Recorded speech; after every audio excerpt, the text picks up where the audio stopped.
wear a mean dark pair of shades. And you can't see my eyes unless my head is bent. You dig? Welcome to the show. It is Monday, March 3rd. It is officially March, and this is officially the ISO Show. Coming to you live as I tend to do from Harlem, New York. This is the ISO Show. This is March. And March, you know what March means. March means March Madness. And that's not just college basketball. It's all basketball. It's NBA season coming to a close. It's Unrivaled coming to a close down in Miami, the Women's 3-on-3 League. It's Athletes Unlimited in Nashville having just finished their season. But today we're going to focus on the NBA. We're going to focus on the final sort of 20-game home stretch for all of these teams. Some teams in contention, some teams out of contention, some teams in the middle of contention. Will they make the play-in? Will they make the playoffs? Will they not make it at all? We're going to get into all of that. We'll talk about the important games of last week. We'll look ahead to the important games of next week. We'll take a look at the standings and see where all these teams stand headed into the postseason. But let's start it out by looking at what happened last week. So yesterday, not last night, yesterday afternoon, I think it was a 1 o'clock tip, we had a potential finals preview. Boston Celtics at the TD Garden were hosting the Denver Nuggets. Boston Celtics were without Kristaps Porzingis, as they tend to be, as any team that has Kristaps Porzingis tends to be without Kristaps Porzingis, because he does unfortunately suffer injuries far too often. But he was there in the playoffs last year. Well, actually he wasn't. He was there in the finals, which is all they care about. But Celtics were without Kristaps. Nuggets were without Aaron Gordon. So both teams slightly shorthanded, but for the most part had their full complement of players. Celtics coming off of a 2-game loss or 2-game losing streak, haven't lost 3 straight games in over 2 years. So a lot on the line for the Boston Celtics to sort of break out of their funk. They obviously allowed the Cavs in that big Eastern Conference top of the East matchup. Their previous game had lost to the Cavs, looking to bounce back. So you knew the Celtics were going to bring their A game right off the tip, right off the jump. They went out to a pretty big lead right away. Denver cuts into the lead, but were never able to overcome it. And to be honest with you, despite having cut into the lead, it never really, at least to me, never really felt like Denver was going to win that game. It just felt like Boston was determined to get back on the right track. Like I said, lost 2 games in a row, was not trying to break that streak and lose a third. So it was really the Boston Celtics game to lose. They did not lose. They won the game. They maintained their dominance and maintained the head of the throne. Although they are not number 1 in the East, I still think everyone would agree they are the team to beat. Speaking of the Cleveland Cavaliers, they also played yesterday. They had a home game taking on the Portland Trailblazers. Surprisingly, went into overtime with the Trailblazers. Trailblazers have been a feisty team these last couple of weeks. I mean, they kind of were left for dead. Not really, obviously didn't get off to a great start to the season, but the Trailblazers have been a tough out these last couple of weeks. It seems like they might be putting a little something together. Scoot Henderson has finally made a little bit of an appearance, playing better, relatively consistent. I still don't know if he's going to live up to the draft potential that everybody saw in him, but we shall see. Still a young player, still got a ways to go, but like I said, playing better. Pushed the Cavs to OT, but the Cavs end up coming out with a win, and they maintain their seat at the top of the Eastern Conference standings. And as the East stands now, I'm pretty excited for the potential playoff matchups in the East, because right now, if the play-in remains the same, and if we can assume that the 7 and 8 teams both remain the 7 and 8 teams throughout the play-in tournament, which that obviously not a given, but for the purposes of this exercise, let's just pretend it is. So right now, we have the Heat, Miami Heat at the 7th seed, and we have the Orlando Magic at the 8th seed. And if that maintains, we will get another rematch of a thrilling 7-game series of last season. A little bit of a rematch. This time it'll be 1 versus 8 with the Cavs taking on the Magic. That could be exciting. Of course, if we have the standings remain, it'll be 2 and 7.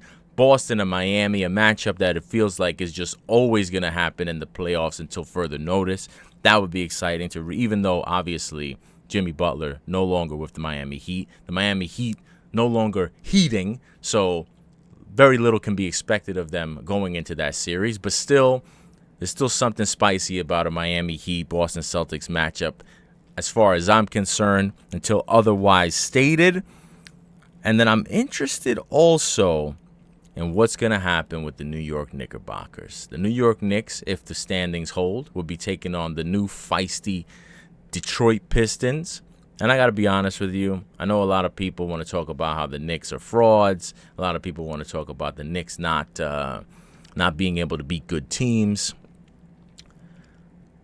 I don't know that I'm necessarily confident about the Knicks overall in the playoffs in terms of making it to the finals, but I think that they'll wipe the floor with the Pistons. I think the Pistons are good. The Pistons have been a nice story. They've been exciting. Cade Cunningham deserves all the flowers he's getting. Probably going to win Comeback Player of the Year. Probably going to be second team All-Pro. I mean, Cade Cunningham's having a hell of a season. Should be in, obviously I think Shai Gilgeous-Alexander will probably win the MVP. Another non-American MVP. But I think Cade should be in the talks there because he has really, especially when Jaden Ivey went down, he has managed to keep the Detroit Pistons more than above water, nowhere near falling. I don't expect them to fall into the play-in tournament. So I think Cade Cunningham is very deserving of his flowers. However, despite all the New York Knicks troubles, I think that they should sweep the Pistons. If not, maybe a gentleman's sweep. Give them a game. But I don't think that the Knicks will have anything to worry about with the Pistons. But I think the Knicks do have some trouble on the horizon when it comes to facing the Boston Celtics or the Cleveland Cavaliers. Of course, there's been a lot of talk over the last couple of weeks about how the Knicks don't beat the better teams, what's going on with the defense, what's going on with this, what's going on with that. I mean, to be honest with you, I'm not super surprised at what the Knicks have sort of become because I just felt like the deals that they made were going to lead them there. Now, I didn't expect them to be this bad on defense. I know when they traded and they got Mikal Bridges, OG Anunoby, Wingstop. Where's the Wingstop? I think the only Wingstop that the Knicks are dealing with right now is that when you go up against them is fucking barbecue chicken. That's what the Wingstop must mean because they're not stopping any wings. The only thing that they're getting is barbecue chicken right now. And until they fix that, I don't know that they can go further than beating the Pistons in a 7-game series. They've clearly been overmatched by the Celtics and the Cavs this season. But help is on the way because yesterday against the Miami Heat, Mitchell Robinson made his long-awaited season debut, and I think a lot of people, a lot of Knicks fans particularly, are hoping that he could be the secret. He could be the savior. He could be the special sauce, the key that has been needed to sort of unlock whatever they need to do on defense because obviously Karl-Anthony Towns, not a defensive big man. It's not a role he's ever been good at. And he's just further proved that this season. But I think if you get Mitchell Robinson in there playing a consistent 5, then you can hope to get a better, solid defensive effort from everybody, including Cat, including the wing stops. Maybe it really turns into a stopping of wings and not barbecue chicken. But we shall see. Mitchell Robinson yesterday against the Heat only played 13 minutes. 2 points, 2 boards. I don't know what else you could have expected from him. Obviously, they're going to ease him into the rotation. He's another person who is very frequently hurt. He's like the brown version of Kristaps Porzingis. But we shall see if he and his skateboard shoes can stay healthy for the postseason.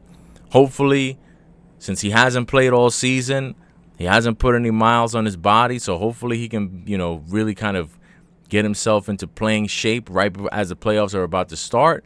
And maybe he can make all the difference.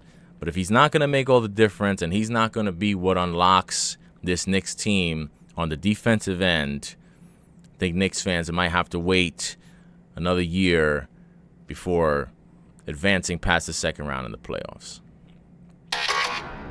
And then in the Western Conference, very, very interesting what's going on in the Western Conference. In the East, everything is pretty much sewn up. I feel like there's enough of a gap between the 7 and the 6 and the 10 and the 11 that there's not going to be a surprise team climbing into the play-in. There's not going to be a play-in team climbing into the playoffs and a playoff team dropping into the play-in, at least not on the East. But in the West, very, very tricky.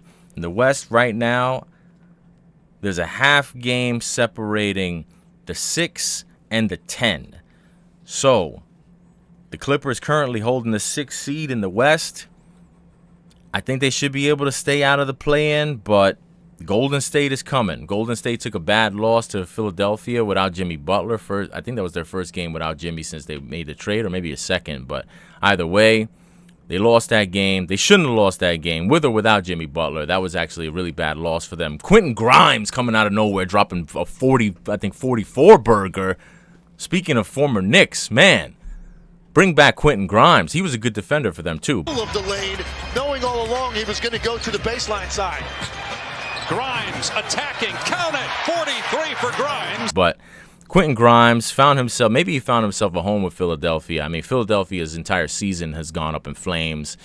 Joel Embiid allegedly needs some radical surgery, and when you got fucking Ninja Turtle terms attached to your surgery, radical, nah. That's not what you want to hear. Doug, when you hear the word radical, that sounds before surgery, that sounds crazy. That is radical. You take your hip bone, put it in your. Feel me? That's put radical in front of that's anything. crazy. Crazy. Radical. I never heard that before. And I mean, we hear all the surgeries and types of surgery. I've never heard somebody say a radical surgery. I mean, he's a big dude too, so it's like, yeah, but radical is that's scary. You don't want to hear radical. You don't want to hear cowabunga. You don't want to hear none of that when it comes to your surgery for your marquee superstar players. But unfortunately, that's what the Sixers are dealing with right now. So good for them that they were able to get a big win against the Warriors, and they got to see the home crowd got to see Quentin Grimes light it up. And good for Quentin Grimes because he's been bouncing around a little bit since the Knicks let him go. So I was happy to see that. But besides that, I think the Warriors are probably the team with the best chance of climbing out of the play-in into the playoffs, depending on how they finish out these last 20 or so games of the regular season. But besides that, I don't think the Suns are going to make it into the play-in. They've pretty much given up. They got blown out by Minnesota last night, and they're just getting smacked by everybody. KD has no answers. Devin Booker, he hates it there. I wouldn't be surprised if he's going to be the next guy to ask out. It seems like he and Coach Budenholzer are having a little bit of friction because the coach said, I want people to be quiet during the huddles. And he's like, you shut the fuck up. I'm going to say what I want to say. Mike Budenholzer called his star guard Devin Booker into his office to issue a complaint. And that complaint, I'm told, was that Booker was being too vocal on the court and during timeout huddles. It could be fixed with just a little bit more talking, I say. Things get tough. We get quiet as a team, and from my experience and what I've seen, that's not the way to get through it. I'd rather two people say the wrong thing to each other out there than nobody talk at all and leave the gray area. So it's like any job or any group project that you do, you have to do it together. Yeah, I always look at myself first, but I also talk a lot.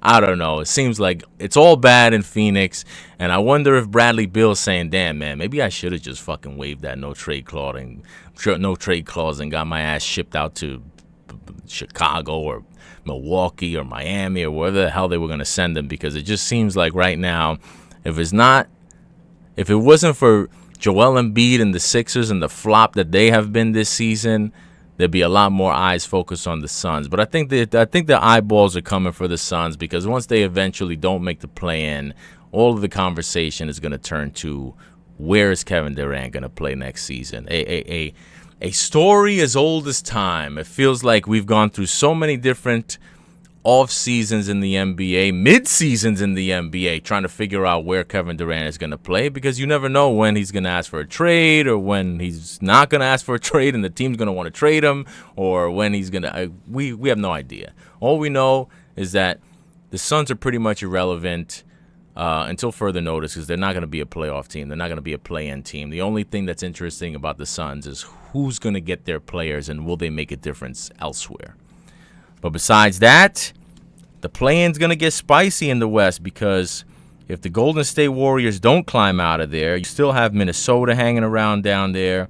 Sacramento, despite having traded De'Aaron Fox, I wonder if De'Aaron Fox is regretting getting traded to San Antonio. Probably not, because whatever, that was more of a long-term move anyway. But I think he thought that maybe with him and Wemby, they would have a chance to play in the play-in tournament if they could win some games for the end of the season. But now that Wemby's out for the season with the blood clots, hopefully, prayers up for Wemby. He can come back next year healthy, and we'll see what he and De'Aaron Fox can be. But De'Aaron Fox's former team, Sacramento Kings, still hanging around, probably going to be in the play-in. Maybe they end up facing the Golden State Warriors in the play-in. I think they've played them in the play-in tournament like 2 or 3 times already, so that's becoming a little bit of a rivalry. I did see, unfortunately for them, that Sabonis had a hamstring strain, so we'll see how long that keeps him out for. But even if it keeps him out, I just cannot envision a scenario where they fall out of the play-in because the next closest team there is Phoenix. And truth be told, I don't even think the Phoenix would want to make the play-in, even if they could, because they know they're not going anywhere. They know they're not going to make it out of the play-in, so why just continue this season of embarrassment? Yeah, it's tough, man. It's a shitty game, man. We didn't play our standards up to our standards at all. We embarrassed the fans. We embarrassed ourselves the way we played.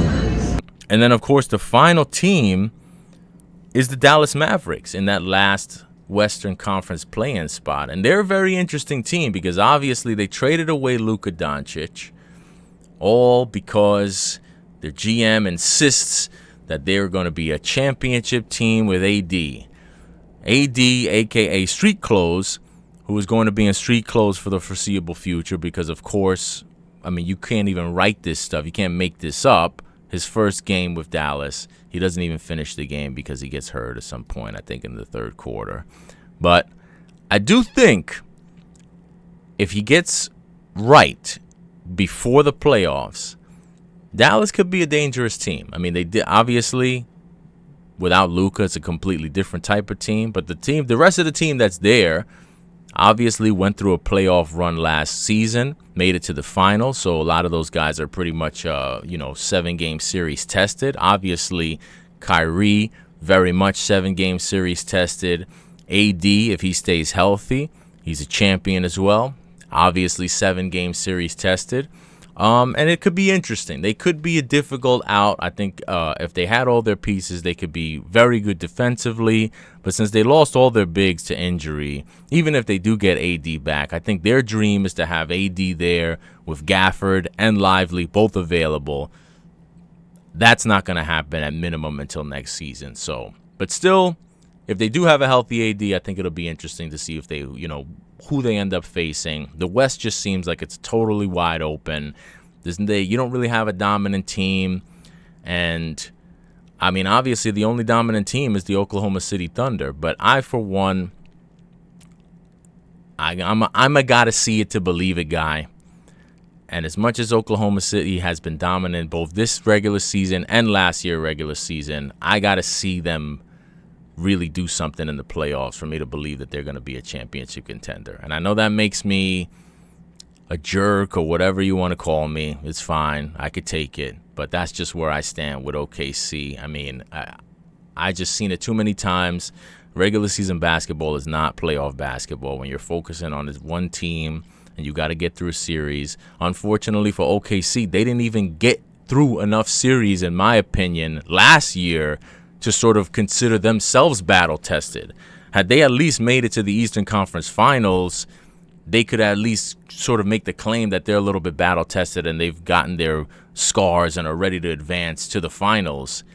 I don't know, man. It's still a pretty big leap for them to make. Obviously, they got the talent to make the leap, but I don't know. I don't know where they go when a team has the resources to defend them They don't really have a ton of offensive options outside of Shea. If they're not making threes, I know people want to say Chet is I don't know if it's Chet or Jalen Williams, but either way, like I said, I got to see it to believe it with OKC. And since I got to see it to believe it with OKC, to me, the West is wide open. The Lakers, obviously, when you have LeBron and Luka, you're dangerous.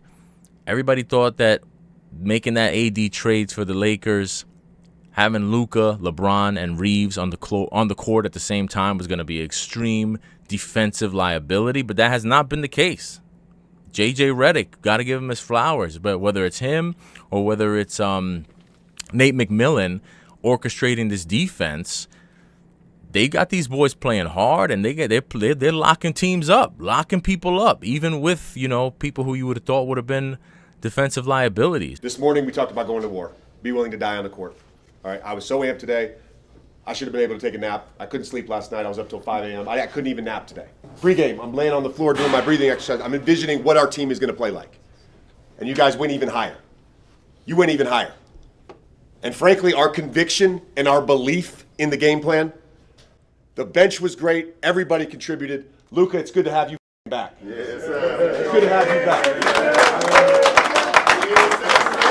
First team all defense. First team all defense. Rui, Vando, Doe, Bron, all you guys that were primarily, you were on 3 possessions, whatever. Everybody that was on Jokic was awesome tonight. That was great. Last thing. Talk all season long about our belief and our conviction, okay? Hope that was fun. If we play that hard for the rest of the regular season, we're going to be just fine. That should build your belief. It built my belief in what we can accomplish. All right? It was awesome. Let's go. It's going to be interesting to see what happens with the Lakers in the playoffs. Obviously, everybody's watching, and obviously it's just going to be a nightmare for the Dallas Mavericks if the Lakers are able to advance and Dallas doesn't ever even get AD back, and this whole fantasy that they put together never comes to fruition. But we'll see what happens with that. But that's where things are currently in the West and the East. Still got a long time to see these teams come together. Well, not a long time, but we still got a little bit of time to see how these teams come together towards the end of the season. Sometimes it could just be about how hot you get, and sometimes it could be just staying out of that play-in tournament, because that can get pretty dangerous. So this week in the NBA, we have a couple of interesting matchups. First off, tonight, Monday night, we have a matchup between the Kings and the Mavericks, the aforementioned Kings and Mavericks, both, like I said, fighting for that play-in positioning. I guess they could have dreams that they could come out of the play-in. I don't think anybody's coming out of there, but we will see. If one of these teams goes on some type of a run on a stretch to end the season, maybe they do get out of the play-in and maybe the Clippers fall in. We don't know. But as of right now, the Kings and the Mavs are just going to fight it out to see where they land in the play-in. At least maybe they can hope to try to get a home game or try to only have to get 1 win rather than 2, because if you fall into the 9 or 10 seeds, you got to win 2 games. 7 and 8 seeds, you only got to win 1. So I think both of them want to try to win that game to, at minimum, stay in the 7 and 8 and not have to win 2 games. Dallas is since they're in that 10th spot, they're desperately just trying to keep the Suns at bay, which I don't think will be hard, but they're trying to keep the Suns at bay and maybe, hopefully, pray that they can somehow climb from 10 to 8, which I don't think is going to happen, but we shall see. That's the only really marquee game on Monday night. Tuesday night, we have the Clippers and the Suns. I'm interested in seeing what these Suns do for the last couple of weeks of this season. Are they going to completely fold it up? Are the Clippers going to just blow them out? Or are they going to try to fight and see, put up some pride for the last couple of weeks? I'm not sure. But I'm interested in keeping an eye on that Clippers-Suns game to see what that looks like, to see what the Clippers look like and to see what the Suns look like. Both of those teams sort of on the edges of their respective positioning. And then Wednesday night, big slate Wednesday night, a lot of interesting games. We got the Mavs and the Bucks. We got the Kings taking on the Nuggets. And then Thunder Grizzly. Thunder Grizzly should be an interesting game. Thunder always bring in every regular season game, so you know you're going to get a max effort from them at all times pretty much. And then the Grizzlies they're a little bit of a wild card team for me this season, especially this postseason, man, because I feel like they've been a little bit of the forgotten team. You know, it hasn't been that long ago since before Ja Morant was, throwing the pistols in the air, wave them like you just don't care. He was Ant before Ant. He was the guy that was going to be the, taking over the league, the future face of the league. Everybody's having these conversations about who's going to be the face of the NBA. It was supposed to be Ja Morant, and it was supposed to be these Grizzlies, this interesting sort of, renegade rebel crew from him and Desmond Bane and Jaren Jackson Jr. And now they added Big Boy Edey out there for what, I don't know, but we'll see. But the Grizzlies have been good and sneaky good. They run a deep rotation. They pretty much play almost like 10 deep every game, if not 11 or more. But I'm interested in seeing how the Memphis Grizzlies match up with the Thunder this coming Wednesday night. That should be a good game, a marquee game, ESPN highlight national game. So I'm interested in seeing how that goes. And then Thursday night, TNT, you got Knicks-Lakers. I did make note that the last time LeBron was in the Garden, he did make a little bit of a comment suggesting that maybe that was the last time he was playing in the Garden. I didn't think anybody made a big deal about it, but I did think it was interesting. But this won't be in the Garden. This will be out in L.A. The Knicks will be out in the West Coast taking on the Lakers. Primetime game. Doesn't really have any consequences for seedings in either case. But anytime you get a good Knicks team and a good Lakers team together, that's always going to be showtime. So I'm interested in seeing what kind of game they bring to the table for that game on Thursday night. TNT national game. And then next week, Friday night, you got the Knicks back in the same. Well, actually, no, not in the same arena because now the Clippers play in the Ballmer House, the new Ballmer Arena that they built out there. So the Knicks will get to make their first visit there and take on the Clippers, a Clippers team that, like I mentioned, is trying to cling on to their sixth seed and not fall into the play-in. So you're going to get a max effort from them, and that should be an interesting game on Friday night. And then to close out the weekend, we have two awesome games coming up, both on one on Saturday, one on Sunday. Saturday, we have Lakers-Celtics, national TV game, 8:30, ABC, defending champion Boston Celtics, hosting LeBron and the new look Luka Lakers on a Saturday night. What could be better? And then Sunday, to close out the week, another awesome matchup. We're going to have the Nuggets taking on the Thunder for West Coast supremacy. And we also have Cavs-Bucks, which I think is also going to be an interesting game. Obviously not marquee markets, but two big-time teams in the East that are going to be, Giannis is sort of like that lion waiting in the weeds, man. Obviously not a lot of people talking about the Bucks and nobody really giving them any conversation as far as winning a championship or really advancing in the playoffs, but I don't know. When it comes to Giannis, I rule nothing out. If Giannis decides to just go bonkers, go crazy, and dominate a game, he'll drop 50 and 20 and carry a team through a playoff series. Like, Giannis is capable of that, so I don't ever rule him out. It'll be interesting to see what kind of smoke and fire he brings to a game like that against the number one team in the East and the Cavs. That's always going to be an interesting matchup whenever you get a fired up Giannis. And we'll see, man. Maybe for a playoff series or two, Dame Lillard, he could bring it back to main prime time Dame time. Who knows? We shall see. But that's going to do it for the show. The first ISO show of the season. I will be back talking more basketball with you real soon. I'm going to get into, like I said, all versions of basketball. We're going to do a recap of the Unrivaled League in Miami. We're going to do a recap of WNBA free agency, which has been crazy. Lots of movement, and this coming WNBA season is going to be maybe the best ever. Caitlin Clark's second year in the league.